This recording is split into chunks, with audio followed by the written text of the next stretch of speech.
क्या ये सच में पॉसिबल है कि न्यूमरोलॉजी में यानी अंक शास्त्र में पर्सनल ईयर नंबर के माध्यम से आपको ये पहले ही पता चल जाए कि वो कौन सा ऐसा टाइम होगा जिस टाइम पे आप सबसे ज़्यादा सक्सेसफुल होंगे, या वो कौन सा ऐसा टाइम होगा जिस टाइम पे आपके जीवन में मेजर चेंजेस आएंगे, वो कौन सा ऐसा टाइम होगा जिस टाइम पे आपको सफल होने के लिए सबसे ज़्यादा मौके मिलेंगे।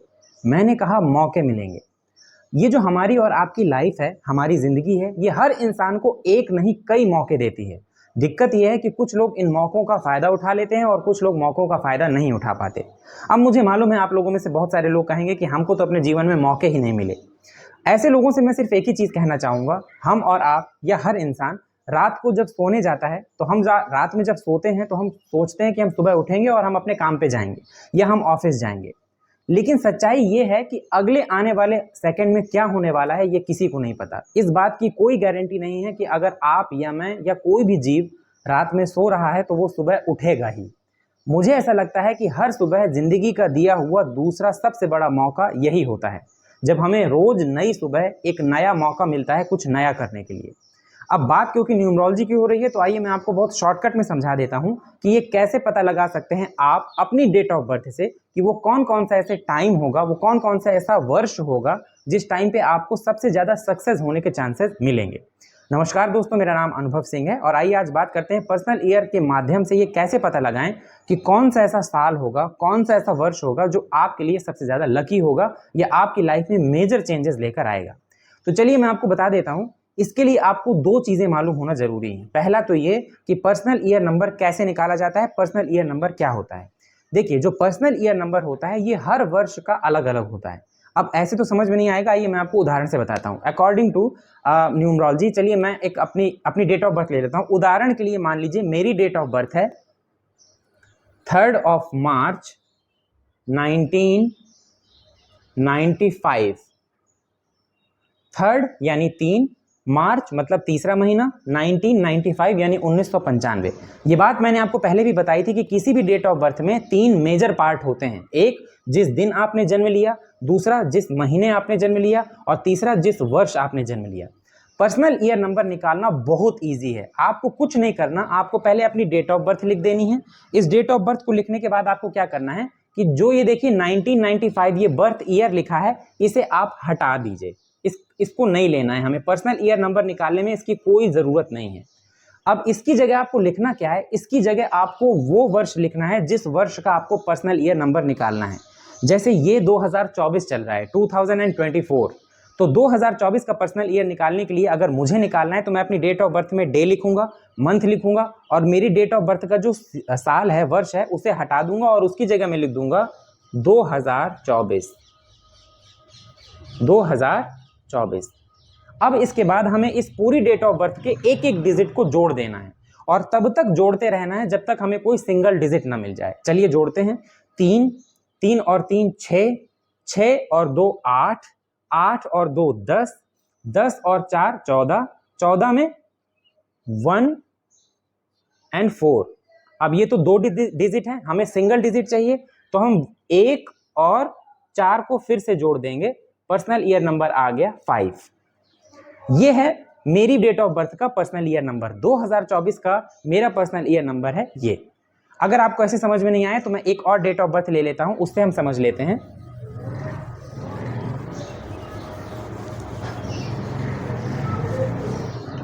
मान लीजिए किसी की डेट ऑफ बर्थ है, रैंडम डेट ऑफ बर्थ ले लेते हैं, किसी की डेट ऑफ बर्थ है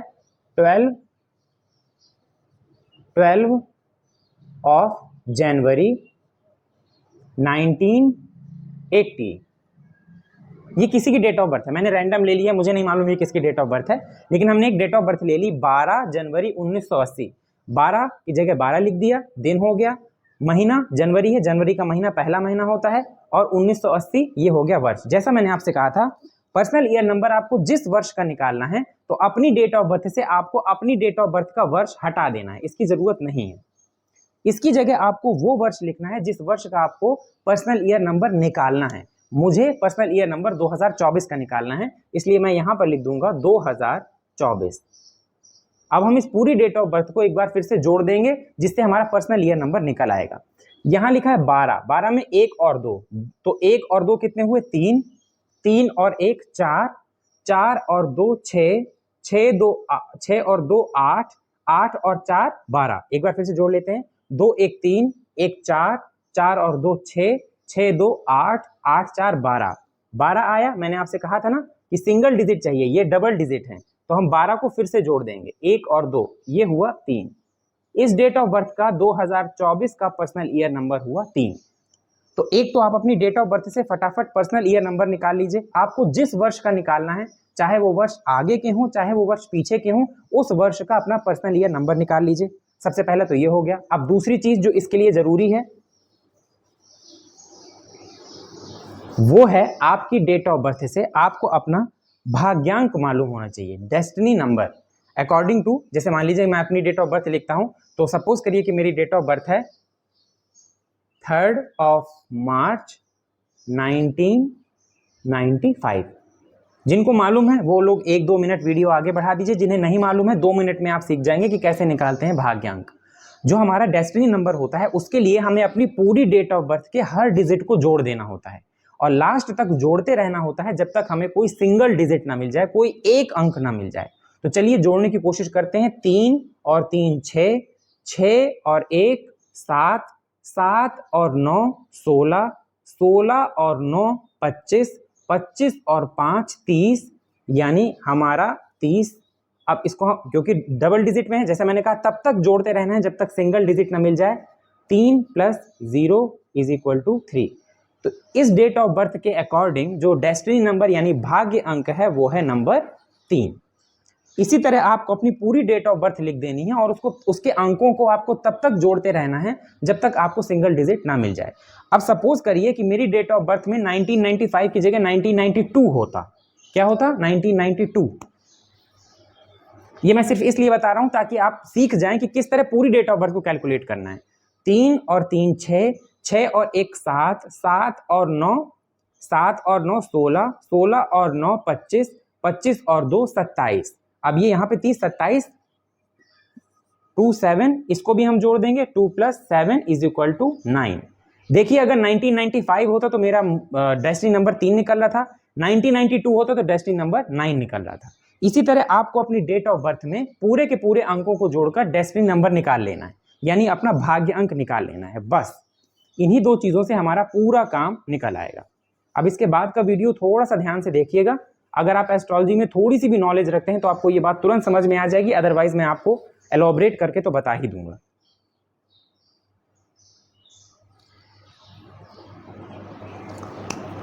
देखिए जो हमारा डेस्टिनी नंबर होता है उस डेस्टिनी नंबर का कोई ना कोई रूलिंग प्लैनेट होता है। अगर किसी का भाग्य अंक 1 है तो 1 अंक का स्वामी है सूर्य, अगर किसी का 2 है तो उसके स्वामी है चंद्रमा, 3 के गुरु, 4 के यूरेनस या राहु, 5 के बुध, 6 के शुक्र, 7 के केतु, 8 के शनि और 9 के मंगल।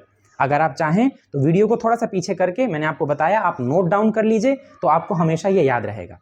अब ये बात याद रखिएगा, आपके पास आपका पर्सनल ईयर नंबर हो गया और आपके पास आपका डेस्टिनी नंबर यानी भाग्य अंक हो गया।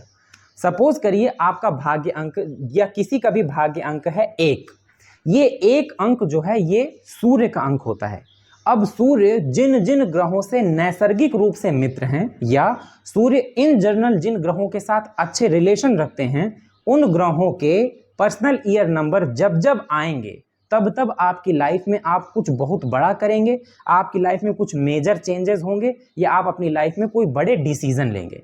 जैसे अगर किसी का डेस्टिनी नंबर यानी भाग्य अंक 1 है तो उसका पर्सनल ईयर नंबर, जब भी उसका पर्सनल ईयर नंबर 3 आएगा, जिस भी वर्ष उसका पर्सनल ईयर नंबर 5 आएगा, जिस भी ईयर उसका पर्सनल ईयर नंबर 9 आएगा, ये वो वर्ष उसके लिए बहुत इंपॉर्टेंट होंगे। इन्हीं वर्षों में वो सबसे ज़्यादा ग्रो करेगा, उसकी लाइफ में मेजर चेंजेस होंगे, उसे ऐसे खास मौके मिलेंगे जिस मौके का फ़ायदा उठा के वो लाइफ टाइम के लिए एक अच्छा विकास कर सकता है, पैसा कमा सकता है, या इन्हीं वर्षों में उसकी लाइफ में बड़े बदलाव होंगे।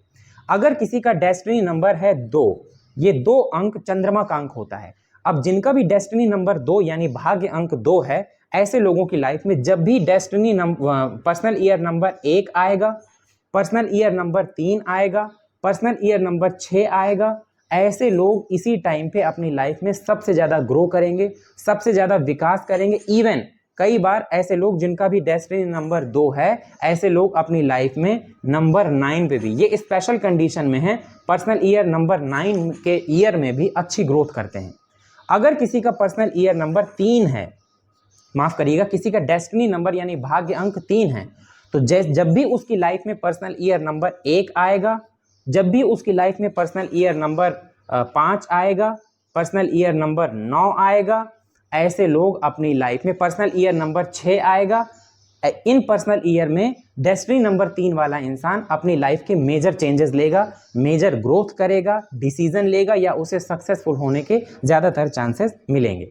इसी तरह मान लीजिए कि किसी के DOB के अकॉर्डिंग, यानी जब वो अपनी डेट ऑफ बर्थ से अपना डेस्टिनी नंबर यानी भाग्य अंक निकालता है और किसी का भाग्य अंक 4 निकल कर आता है जो कि राहु का अंक है, तो आप देखेंगे कि ऐसे लोगों को उनकी लाइफ में या तो पर्सनल ईयर 4 या फिर पर्सनल ईयर 6 या पर्सनल ईयर 7 या पर्सनल ईयर 8, इन पर्सनल ईयर नंबर्स में उसको अपनी लाइफ में कुछ बड़े बदलाव, बड़े चेंजेस दिखाई देंगे।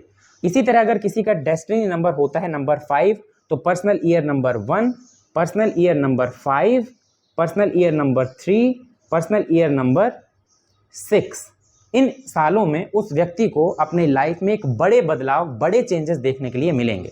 अगर किसी का डेस्टिनी नंबर है 6, तो personal year number 1, personal year number 3, personal year number 5, personal year number 7, इन पर्सनल ईयर नंबर पर उस व्यक्ति को अपनी लाइफ में बहुत अच्छा खासा ग्रोथ देखने के लिए मिलेगा। अगर किसी का डेस्टिनी नंबर है 7, तो जब भी इसका पर्सनल ईयर नंबर आएगा 4, जब भी पर्सनल ईयर नंबर आएगा 6, जब भी पर्सनल ईयर नंबर आएगा 7 या 8, तो ऐसे लोगों को उनकी लाइफ में बड़े बदलाव, बड़े चेंजेस, बड़े मौके या कुछ बड़ा हासिल होगा। ऐसे लोग, अब देखिए पर्सनल ईयर नंबर से जब आप अपनी डेस्टिनी नंबर को मैच करके ये पर्सनल ईयर नंबर निकालते हैं, तो इसका ये बिल्कुल मतलब नहीं है कि इस साल में आपकी ज़िंदगी में कुछ बहुत ऐसा कुछ हो जाएगा जिसमें आपको मतलब कहते हैं कि आप करोड़पति बन जाएं या अरबपति बन जाएं, ऐसा ज़रूरी नहीं है। मेजर चेंजेस मिलेंगे। हो सकता है इन्हीं पर्सनल ईयर नंबर में किसी की शादी हुई हो सकता है इन्हीं पर्सनल ईयर नंबर में किसी को जॉब मिली हो, ये भी हो सकता है इन्हीं पर्सनल ईयर नंबर में किसी की जॉब छूटी हो और फिर उसको कोई दूसरी जॉब मिली हो। यानी एक तरह से ही उसके जीवन में बड़ा बदलाव तो हुआ ही। अगर किसी का पर्सनल ईयर नंबर 8 है जो कि शनि का अंक होता है, तो ऐसे लोगों को उनकी लाइफ में personal year number 3, personal year number 4, personal year number 6 जब भी आएंगे, तो ऐसे लोग अपनी लाइफ में बड़ा ग्रो करेंगे, मतलब अपना लाइफ में कुछ बड़ा हासिल करेंगे या बड़ा हासिल करने का इनिशिएटिव लेंगे। लास्ट अंक बचता है, अगर किसी की डेट ऑफ बर्थ में, माफ करिएगा, हाँ, डेट ऑफ बर्थ में उसका डेस्टिनी नंबर है 9 जो कि मंगल का अंक है, तो जब भी उसके पर्सनल ईयर नंबर 1, नंबर 3 या नंबर 5 या नंबर 9 आएगा, ऐसे लोग अपनी लाइफ में इसी पर्सनल ईयर नंबर में कोई बड़ा बदलाव देखेंगे, बड़ा चेंज देखेंगे। अब लास्ट में एक चीज़ मैं आपसे क्लियर बताना चाहूँगा, न्यूमरोलॉजी हो या एस्ट्रोलॉजी हो, वैसे तो न्यूमरोलॉजी भी काफ़ी हद तक एस्ट्रोलॉजी से मेल खाती है। जो चीज़ें आपको अंकों में दिखाई दे रही हैं, जब आप गहराई से न्यूमरोलॉजी को सीखेंगे तो आप जानेंगे कि वही सेम चीज़ें आपको अपनी बर्थ चार्ट में भी देखने के लिए मिल रही हैं।